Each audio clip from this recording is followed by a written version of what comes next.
to just bring Candy's point back, where's the justice if it's not in the justice system?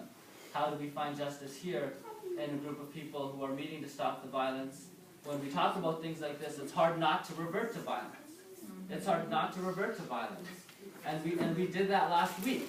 We reverted as a group. We turned into an angry mob, and we said, how can we take the CFS system and rip it apart? But thanks to the wisdom of our young people, we changed trajectory, and we began talking about solutions about how we can fix our family. So some of the things that have happened, I've reached out to the Office of the Children's Advocate and requested a future date for them to come here and talk about the rights of the child. Two of the other action items were we wanted to invite good social workers or people involved in CFS to come here and talk about what works and what doesn't work. And then the other thing was an individual action that all of us needed to take, and that was for each of us to find somebody in our life who helped us, a social worker, a teacher, a helper, a friend, a family member, and to say thank you to them. So those are the action items that we came. I think there was a fourth one, and I'm blanking right now on what the fourth one was. If anybody remembers, please let me know. But that's what we did last week. And so this week I think we can continue on that vein, thinking about actions that we can do. Some of the suggestions that came up were things like petitions. I don't know what our next step is going to be, but I think now is the time to act. We have we've lost one of our young people in this community, and at the bell tower we've already stated that that is unacceptable. So what are you going to do about it? This is the question that we have to answer. And language aid. What's the word for family, ladies? Dodem for clans. Dodem? Dodem for clans, because every clan had a function and worked together, and it was community. It was always about community. And so each clan, whether you were Makwa, Magazi, Mikanak, with Eagle, Bear, clan, you had a job, and your heart was to take care of everyone in your community. So. All right. So Dodem got what is it? Dodem. Dodem. Dodem. Dodem. Dodem. Dodem. Dodem. Okay, guys. 1, 2, 3. Dodem. All right. Hey, we should write Dodem at the top here. So can you? Okay. D-O-O-D-E-M. All right, guys. So. No. I just want to say one of the positive things that came out of this meeting last week was I had a small meeting with Michael, and I'm going to be making an application to the Winnipeg Foundation for funding around the theme of families together having fun, and especially young people. Woo! Is that from Ralph Brown? That's for our new splash pad at the Creek Park. Awesome.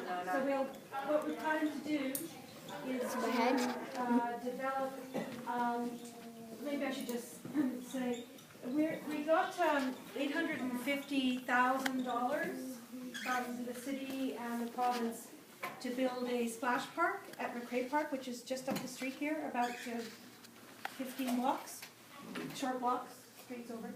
And the goal is to refurbish what is really a bad amenity. It's very old. Right now we have a waiting pool that's got you need a first aid kit to use it, so it's not very nice for children.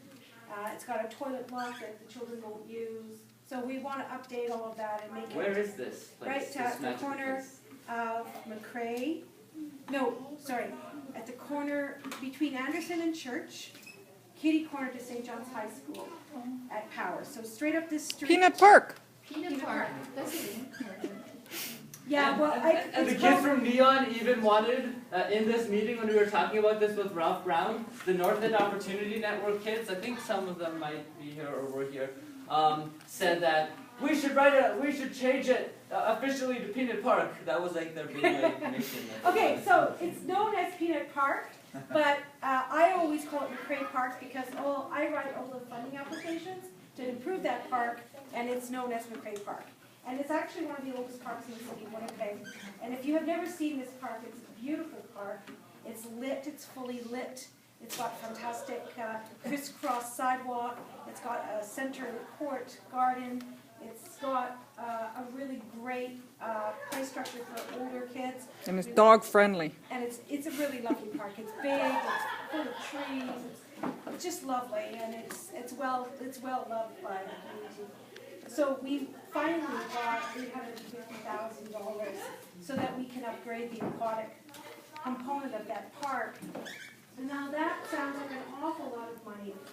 And it is. It's a lot of money, but it's not enough, really, to give us the component that what we as a community would like to see. So because there's a junior high school kitty corner to the park, we would like to raise an additional $250,000 through private funds, private foundations and so forth, to build a youth component. So what happens is with this money is they start from the basics. They'll put the new infrastructure in and have filtration system and a building and, you know, the stuff that really is under the ground. That costs a lot of money.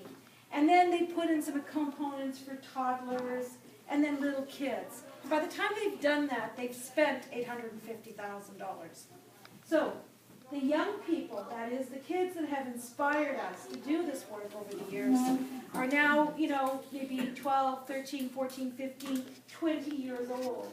And they've missed out completely. They've never had a chance to use these fantastic facilities that they've worked so hard for over the years and supported. Like Michael, for example, who's done a lot for the community, would totally miss out because the splash facilities are for small kids, which is great. It's great. It's wonderful. But what we want to do is raise additional money for a dedicated youth component, which would be for big kids of all ages and quite a lot of fun. So for, you know, teenagers and young adults, young families, so parents with their kids, the young mom and dad could actually have a bit of fun too on their own.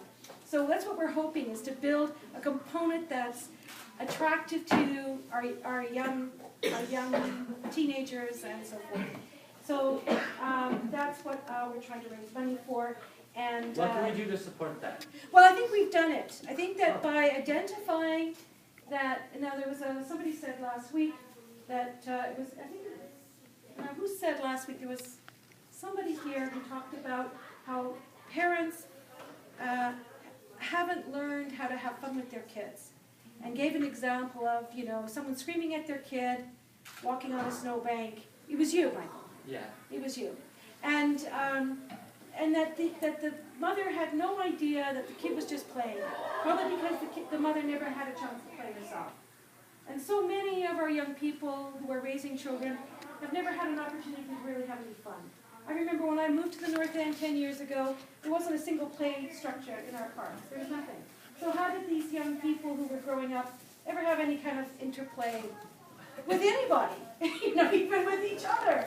I mean, of course we had problems in our community. There was nothing, the community center was closed. There was no fun.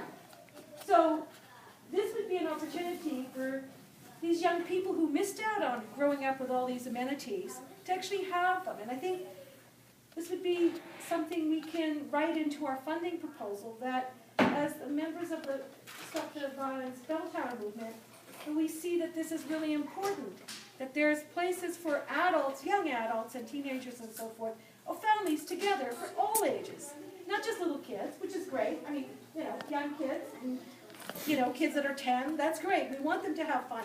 But I think we also want to see the teenagers have fun, and the 20-year-olds have fun. I think we want to see Michael having fun. Yeah, I'll write you a letter of support, because as the stay and play coordinator for the North End Y there, like, well, CETA's program, it's not North End, we just happen to be in North End Y. I'm really lucky because I'm skilled in face painting. And so at Halloween, I did the face paint setup. And honestly, the parents had freaking more lineup for them than the kids. The kids, the parents were just so thrilled. They were just having such a good time, and that was just that one an instance. But almost every one of our activities that we do, the parents are more engaged than the children because they've never got to do the fun things that we do for our program.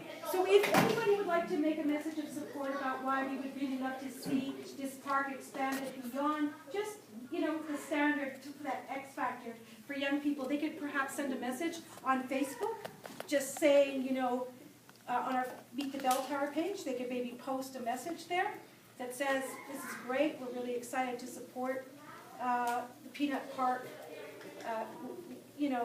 initiative to, whatever, use your own words, but to sort of say, we think that young people should be having fun too. And then I would welcome any other letters of support, if you could email them to me. I have to get the application in by the end of the week, so that'd be a week from today, it has to be in. So if you want to send photographs or of people having fun in the water, or anything you want that we think would be helpful, because we're trying to raise, like I say, as a community, $250,000. That's a lot of money. Why don't we do a lineup right now? Kona's recording it and we can say our voices. We could do it at the photo, you know what? We can do it at the photo. At the photo, maybe we can make a, what would be our message then? Family first. How about